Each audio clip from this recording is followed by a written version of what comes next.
اعوذ باللہ من الشیطان الرجیم بسم اللہ الرحمن الرحیم اللہ اکبر سبحان اللہ الحمدللہ استغفر اللہ الصلاۃ والسلام علیکہ یا رسول اللہ وعلی آلک و اصحابک یا حبیب اللہ۔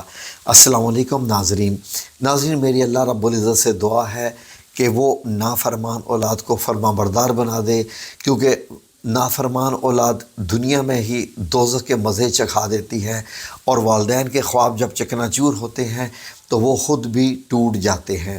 تو یہ ایک بہت ہی تکلیف دہ بات ہے۔ یا رب العزت ان کو فرما بردار بنا دے، آمین یا رب العالمین۔ تو ناظرین، آج کی ویڈیو کا ہمارا ٹاپک بھی اسی بات پر ہے کہ نافرمان اولاد کو فرما بردار روحانی طریقے سے کیسے بنایا جائے۔ ناظرین، یہ اولاد نافرمان ہو کیوں جاتی ہے؟ نافرمان یہ ماں کے پیٹ سے تو پیدا نہیں ہوتے۔ کیا عوامل ہوتے ہیں، کیا چیزیں ہوتی ہیں، ان چیزوں کو بھی تو سمجھنا پڑے گا نا۔ اگر فار ایگزامپل ایک چیز ہے جو ہمارے جسم کو نقصان پہنچا رہی ہے، ہمیں بیماریاں لگا رہی ہے، ہم دوا تو لے رہے ہیں، لیکن اگر اس پہ پرہیز نہیں کر رہے تو یہ کوئی علاج تو نہ ہوا۔ تو ناظرین، تھوڑی سی بات کر لیتے ہیں کہ اولاد نافرمان کیوں ہوتی ہے۔ ناظرین، غور کیجئے کہ چند عوامل۔ سب سے پہلی جو وجہ ہوتی ہے وہ ماں باپ کے آپس میں لڑائی جھگڑے ہوتے ہیں۔ جو ماں باپ آپس میں لڑتے جھگڑتے رہتے ہیں ان کی اولاد زیادہ تر نافرمان ہو جاتی ہے۔ وجہ کیا ہے کہ وہ ماں باپ کو نہ ایک دوسرے کی عزت کرتے دیکھتے ہیں، نہ ایک دوسرے کے دل میں پیار دیکھتے ہیں۔ ہمیشہ دیکھتے ہیں کہ باپ ماں کو گالیاں دے رہا ہے یا ڈانٹ رہا ہے وغیرہ، تو پھر اس وجہ سے ان کو نمبر ایک باپ سے بھی دشمنی ہو جاتی ہے۔ تو پھر وہ اپنا سکھ اور چین وہ اولاد باہر ڈھونڈنا شروع کر دیتی ہے، باہر کے لوگوں میں۔ تو پھر لڑکی ہو یا لڑکا ہو اور موبائل ان کے ہاتھ میں ہو تو دنیا ساری ان کے ہاتھ میں ہوتی ہے، جس سے چاہے مرضی وہ بنا لیں۔ ایک اور وجہ بھی ہوتی ہے ناظرین کہ کیونکہ ہم لوگ کوشش کرتے ہیں کہ بچوں کو اچھے اسکولوں میں پڑھائیں لکھائیں، تو وہاں پر جو کچھ ایسے لوگوں کے بچے بھی پڑھ ہوتے ہیں جن کو دین اور دنیا سے کوئی لگاؤ نہیں ہوتا۔ ان بچوں کی جو ایکٹیویٹیز ہوتی ہیں وہ مذہب اور دین کے دائرہ کار سے، حدود سے زیادہ باہر ہوتی ہیں۔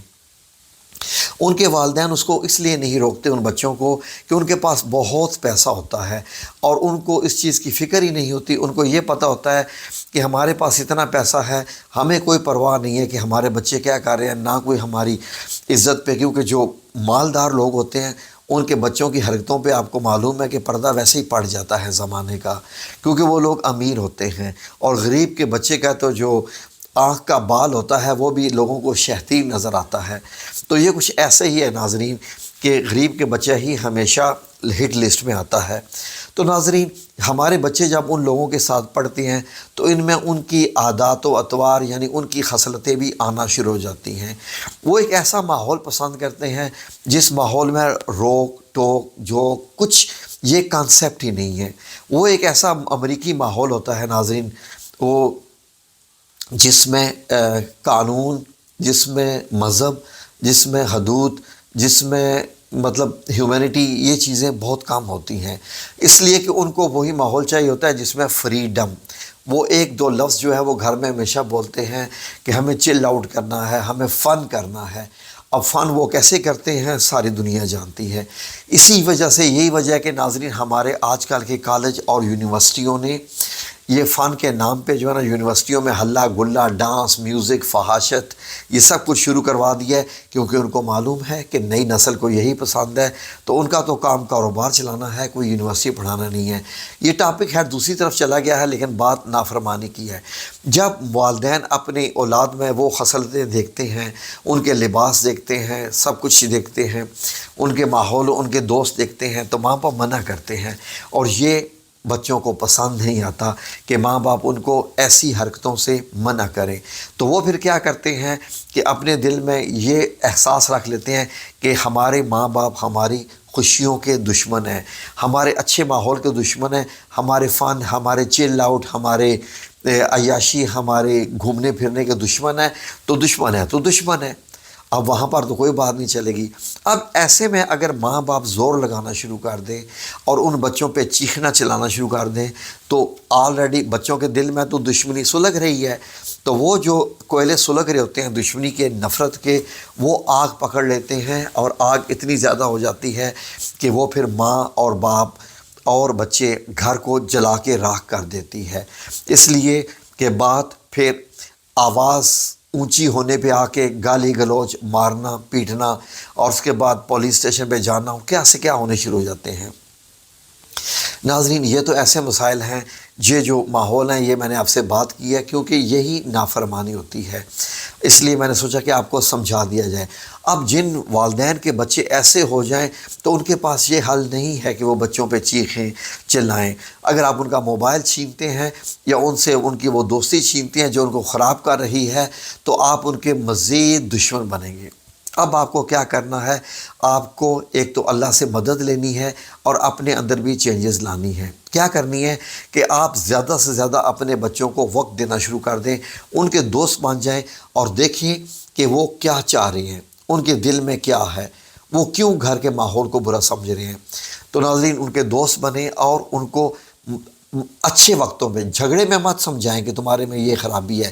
جب آپ گھومنے پھرنے نکلے ہوں، جب اچھا موڈ ہو، تو اس وقت یہ بتائیں کہ دیکھیں یہ چیزیں ہم مسلمانوں میں نہیں ہوتی، یہ چیزیں ساری عمر جو ہے وہ ندامت کا باعث بنتی ہیں اور ہمارے دلوں کے اوپر کالے مہر لگاتی ہیں۔ یہ ہمارے اندر کے گلٹ ہوتے ہیں جو ہمیں پھر ساری عمر ستاتے رہتے ہیں، جس کی وجہ سے پھر ہم خوش نہیں رہ پاتے۔ تو آپ یہ حرکتیں بچوں نہ کیا کرو۔ جو بچے یہ بھی سننے کو تیار نہیں ہیں تو روحانی علاج اس کا ماں باپ کے لیے بڑا آسان ہے۔ آپ نے کیا کرنا ہے، غور کریں۔ ناظرین، اس کا عمل نوٹ کر لیجئے کہ کیا اور کیسے کرنا ہے۔ آپ کو کیا کرنا ہے کہ جب آپ کا بچہ جو نافرمان ہے، جب وہ سویا ہوا ہے اور گہری نیند میں ہے، تو آپ نے کیا کرنا ہے کہ قریب جا کے کھڑے ہو جائیں اور 3 بار پہلے درود پڑھیں۔ چھوٹا سے چھوٹا بھی درود پڑھ سکتے ہیں، اللہم صلی علی محمد وعلی آل محمد، اتنا بھی پڑھ لیجئے، کافی ہے۔ یہ 3 بار پڑھ لیجئے۔ اس کے بعد آپ نے کیا پڑھنا ہے، غور سے سن لیجئے، یہ سامنے آپ کے اسکرین پر لکھا ہوا ہے۔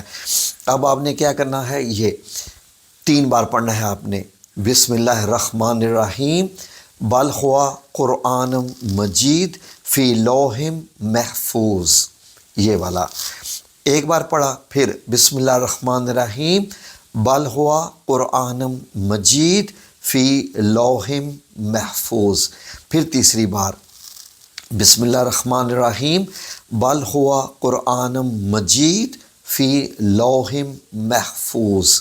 تو ناظرین، یہ پڑھنے کے بعد اب آپ نے بچے کے اوپر پھونک مار دینی ہے، اتنی زور کی نہیں کہ اس کو بے شک ہوا پوری ٹچ ہو، بس اس طرف منہ کر کے ایسے جیسے دم کر دینا ہے۔ اور ناظرین، یہ عمل آپ نے کم سے کم 11 دن کرنا ہے اور زیادہ سے زیادہ 21 دن کرنا ہے۔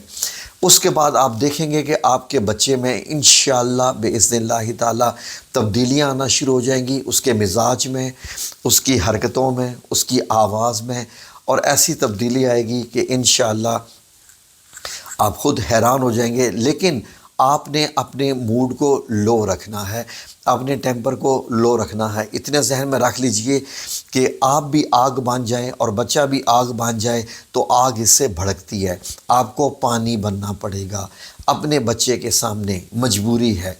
گو کہ بڑا عجیب لگتا ہے کہ ہم یہ کہیں ماں باپ کو کہ آپ اپنے بچوں کے سامنے خاموش ہو جائیں، لیکن وقت بڑا ظالم ہے۔ وقت کو سمجھنے کی کوشش کیجئے، وقت ماں باپ کے ہاتھ میں اس وقت نہیں ہے۔ جو نئی نسل ہے وہ ماں باپ کی جو ہے وہ اہمیت کو نہیں جانتے ہیں، وہ زندگی کو کسی اور ڈھنگ سے ہی دیکھتے ہیں، ویسے نہیں دیکھتے جیسے ہم لوگ دیکھا کرتے تھے، اور ہم لوگ تو ان کی پسند کے بغیر کپڑے بھی نہیں پہنتے تھے ماں باپ کے۔ تو اس لیے آپ سے گزارش ہے کہ ان دنوں آپ اپنے آپ پہ کنٹرول کیجئے، اور جو کچھ ہو رہا ہے ذہن میں رکھ لیجئے کہ بچے آپ کو جنت میں لے کے جانے والے نہیں ہیں، نہ آپ ان کو جنت میں لے کے جانے والے ہیں۔ آپ کا کام ہے تربیت کرنا۔ آپ اپنی کوشش جاری رکھیے اچھے سے اچھی تربیت، حلال کھلائیے ان کو، اور آگے بچے اگر نہیں کر رہے تو وہ اپنی ہی آخرت بگاڑ رہے ہیں، اور قیامت کے دن نہ بچہ ماں باپ کے کام آئے گا اور نہ باپ بچوں کے کام آئیں گے۔ تھوڑا سا اپنے دل میں سمجھا لیجئے اس بات کو کہ حضرت نوح علیہ السلام کی بھی اولاد نافرمان تھی، تو اللہ نے فرما دیا کہ یہ تمہاری اولاد ہی نہیں ہے۔ تو جو ایسی نافرمان اولاد ہو صرف پیدا کرتے ہیں، تو تھوڑا سا اپنے اندر چینجز لائیے، اللہ خیر کرے گا انشاءاللہ باذن اللہ۔ اللہ آپ کے ساتھ ہے تو سب کچھ آپ کے ساتھ ہے۔ ٹھیک ہے جی، جزاکم اللہ خیر۔ اللہ رب العزت دعا ہے کہ جب آپ یہ عمل کریں تو اللہ قبول فرمائے اور آپ کے بچوں کو فرما بردار بنا دے۔ آمین یا رب العالمین برحمتک یا ارحم الراحمین۔